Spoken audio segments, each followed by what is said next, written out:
Hello everyone, my self DP Singh, the fundamental Baba channel में आपका स्वागत है।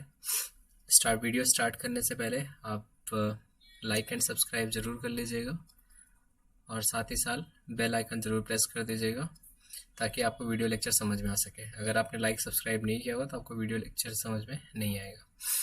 ठीक है, चलिए। जो लास्ट लेक्चर में हमने डिस्कस किया था, पिछले लेक्चर में हमने कंप्लीट डेरिवेशन किया था।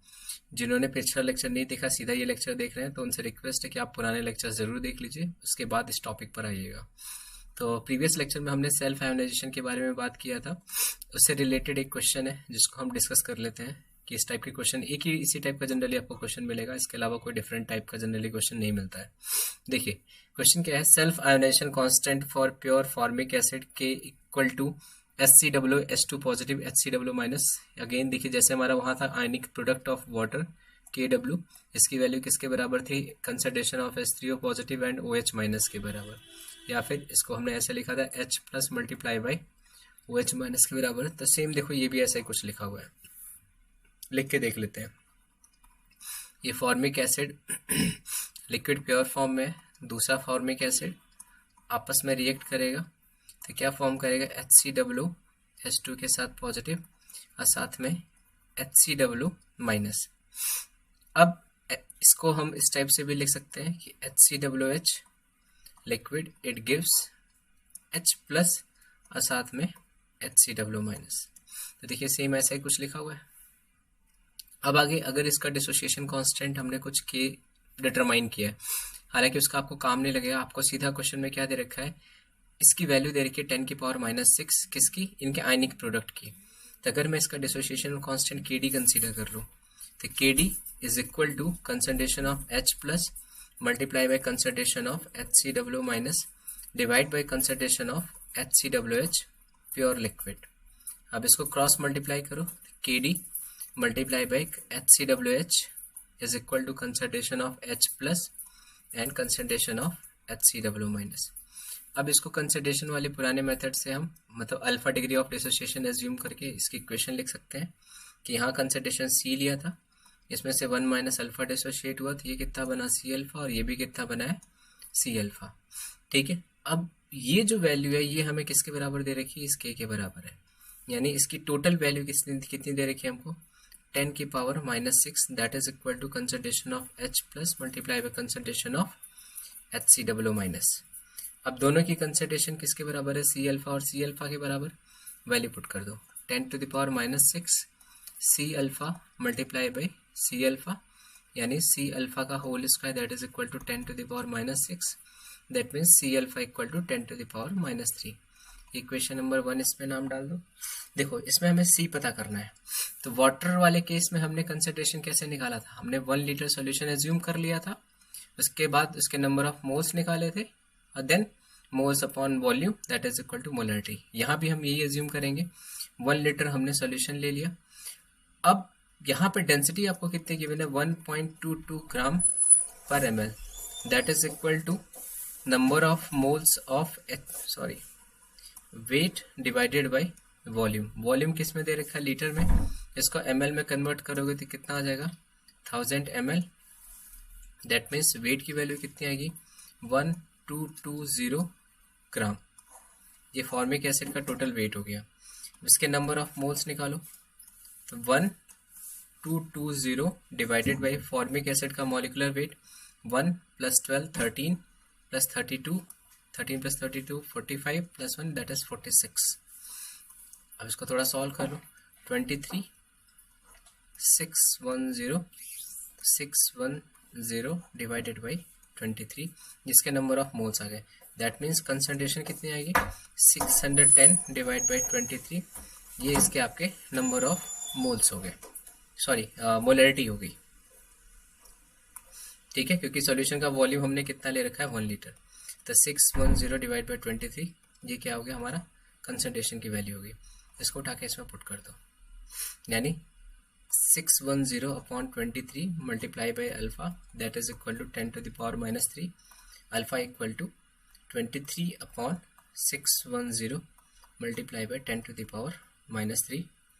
इसको आप थोड़ा और सॉल्व करोगे तो आपको ये वैल्यू मिलेगी इसको अगर मैं 600 अप्रॉक्सीमेट और ऊपर वाले को 24 ले लूँ तो अप्रॉक्सीमेट आपको वैल्यू क्या मिलेगी, 6 4 ज़ा 24, यानी 4 इंटू 10⁻⁻2 मल्टीप्लाई बाई 10⁻⁻3, यानी अल्फा अप्रॉक्सीमेट कितना आएगा, 4 into 10⁻⁻5। In terms of percentage अगर बात करोगे तो परसेंटेज अल्फा की वैल्यू कितनी आएगी, that is equal to 0 point, या फिर ऐसे कह लो 4 इंटू 10⁻⁻5 मल्टीप्लाई बाई 100, यानी 4 इंटू 10⁻�3%, या फिर इसको आप ऐसे लिखते हो अल्फा इक्वल टू 0.004%।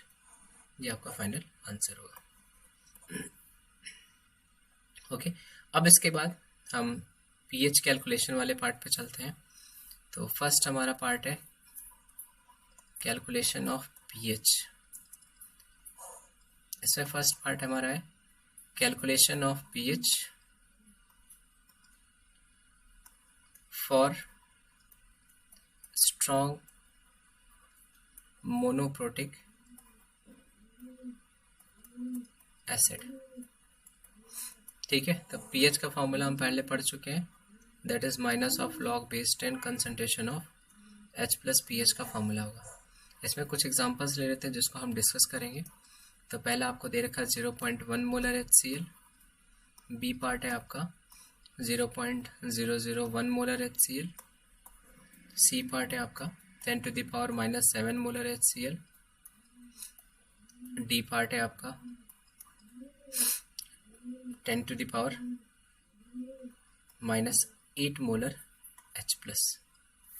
ठीक है, तो सबसे पहले ए पार्ट हम डिस्कस करते हैं। तो देखिए ए पार्ट वाले में आपसे क्या कहा हुआ है, HCl दे रखा है 0.1 मोलर। HCl अगर डिसोशिएट करोगे तो H प्लस और Cl माइनस में ब्रेक हो जाता है। अब कुछ भी वॉल्यूम लिया हो, अगर मोलरिटी दे रखी है तो यहाँ से उतना ही अमाउंट मोलर आपका उतनी मोलरिटी का H प्लस और Cl माइनस जनरेट होगा, यानी कितना मिलेगा 0.1 मोलर मिलेगा, और Cl माइनस कितना मिलेगा 0.1 मोलर। तो अपने को Cl माइनस का तो काम है नहीं, पीएच निकालना है। तो pH equal to minus of log base 10, concentration of H plus कितना है अपने पास 10⁻⁻1, क्योंकि 0.1 का मतलब 10⁻⁻1 होता है। इस -1 को आगे लेके आओ तो पीएच की वैल्यू कितनी आ गई अपने पास 1, और पीओएच अगर पूछेगा तो 14 - 1 दैट इज इक्वल टू 13। ठीक है, तो यहाँ पहली चीज़ अपने मन से बुद्धि नहीं लगानी है कि सर आपने KW 10⁻13 भी कुछ बताया है, क्योंकि वो टेम्परेचर स्पेसिफिक जब करना होगा तो आपको क्वेश्चन में लिख करके देगा, आप अपने मन से कुछ नहीं करोगे। और कुछ नहीं दे रखा हो तो आप रूम टेम्परेचर कंसीडर करके चलोगे। अब सेकेंड पार्ट पे आते हैं। सेकेंड पार्ट में आपसे क्या कहा हुआ है 10⁻³ मोलर HCl सोल्यूशन। अब इसको अगेन HCl को डिसोशिएट करोगे, H प्लस साथ में Cl माइनस मिलेगा, इसी कंसंट्रेशन 10⁻³ मोलर, यहाँ से H प्लस जनरेट होगा 10⁻³ मोलर, Cl माइनस भी कितना जनरेट होगा 10⁻³ मोलर। यानी पीएच के फॉर्मूले में अगर आप रखोगे तो माइनस लॉग बेस 10 10⁻³ माइनस को आगे लेके आओ, यानी पीएच कितना आ गया अपने पास +3 के बराबर। अब सी पार्ट पे आते हैं। सी पार्ट आपका मोस्ट इम्पॉर्टेंट पार्ट है, इसको ध्यान से समझिएगा, इस पर स्टार मार्क कर लीजिएगा।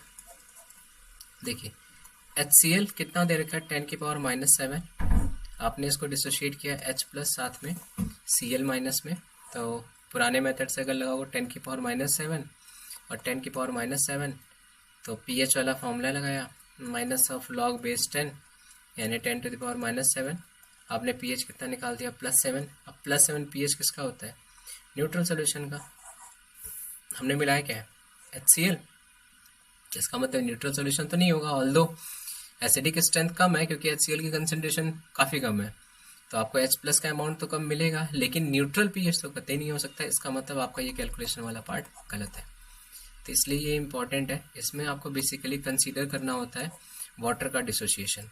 वाटर का डिसोसिएशन हम कंसीडर कैसे करेंगे और इससे पहले हमने उसकी बात क्यों नहीं की, तो वो भी अभी हम समझ लेंगे।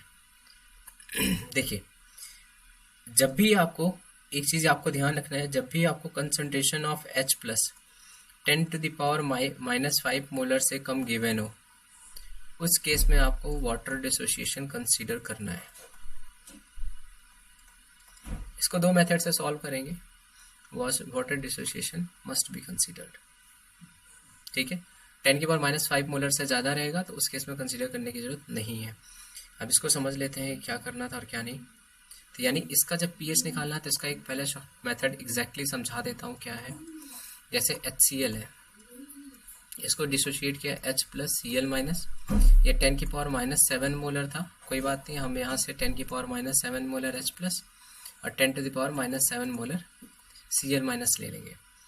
अब ये डिसोसिएशन हमारा गलत नहीं था, हमें क्या और लेना था, H2O और लेना था, ये H+ साथ में OH-, तो हमें ये भी पता है कि ये सेल्फ आयनाइजेशन से 10⁻⁷ मोलर 10⁻⁷ मोलर जनरेट करता है, मतलब इनकी कंसंट्रेशन होती है।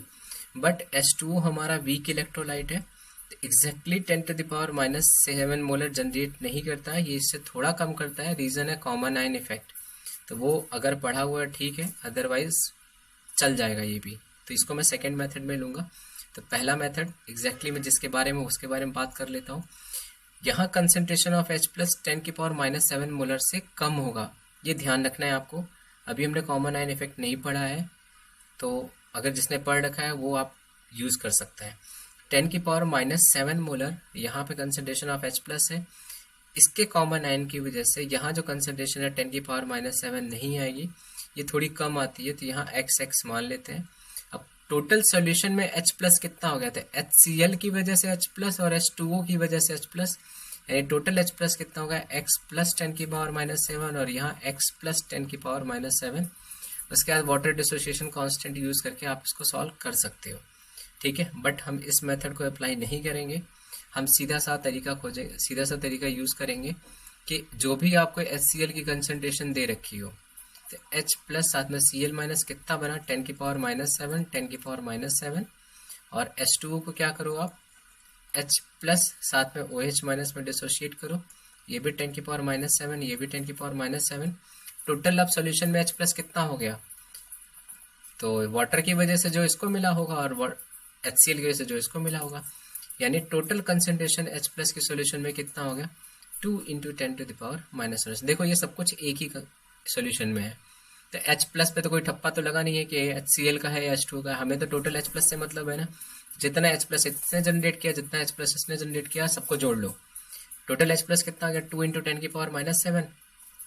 अब pH निकालो, तो -log⁻10 2 × 10⁻⁷, इसको सॉल्व करो, -log⁻10 2 -log⁻10 10⁻⁷, तो log⁻10 2 की वैल्यू 0.30, माइनस के साथ प्लस, ये पावर आगे ले आओगे तो 7, यानी आपका आंसर क्या आएगा, अप्रॉक्सीमेट pH कितना हो गया, 6.7। तो देखो ये सोल्यूशन कैसा हो गया, एसिडिक हो गया। अब देखो उसमें एक और पार्ट मैंने लिया नहीं था, अभी एक और सब पार्ट लेके क्वेश्चन डिस्कस कर लेते हैं। मान लो आपको 10⁻⁸ मोलर HCl दिया होता, उस केस में क्या करते हैं, तो अगेन करने का तरीका वही, HCl 10⁻⁸ मोलर है, तो H+ साथ में Cl-, H+ कितना जनरेट हुआ, 10⁻⁸ और 10⁻⁸, वाटर डिसोशिएट करो H+ और साथ में OH-, ये कितना 10⁻⁷, 10⁻⁷। अब टोटल H+ काउंट करो, तो टोटल H+ एक यहाँ वाले का यानी कितना है, 10⁻⁸ प्लस 10⁻⁷, तो टोटल H+ ये हो गया। यानी अब इसको ऐड करो, तो यहाँ से 10⁻⁸ कॉमन ले लो, तो 1 + 10 that is 11 × 10⁻⁸।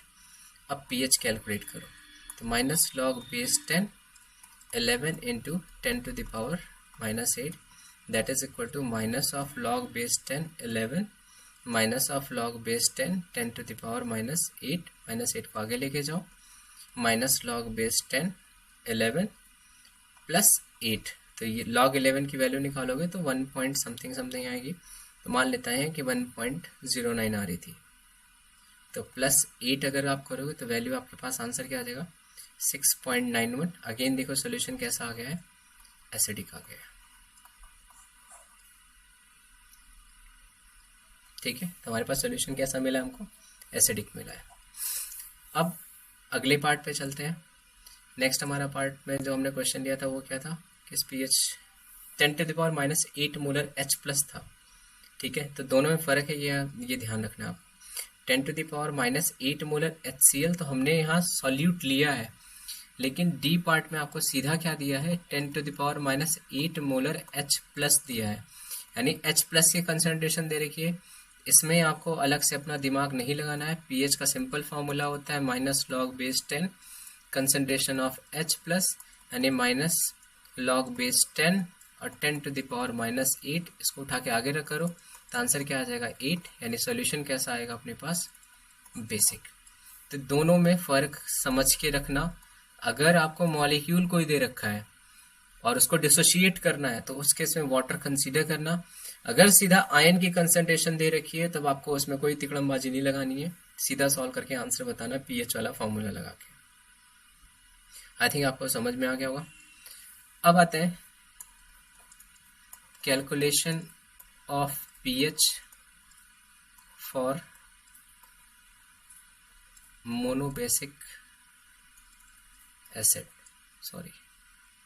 Mono acidic base.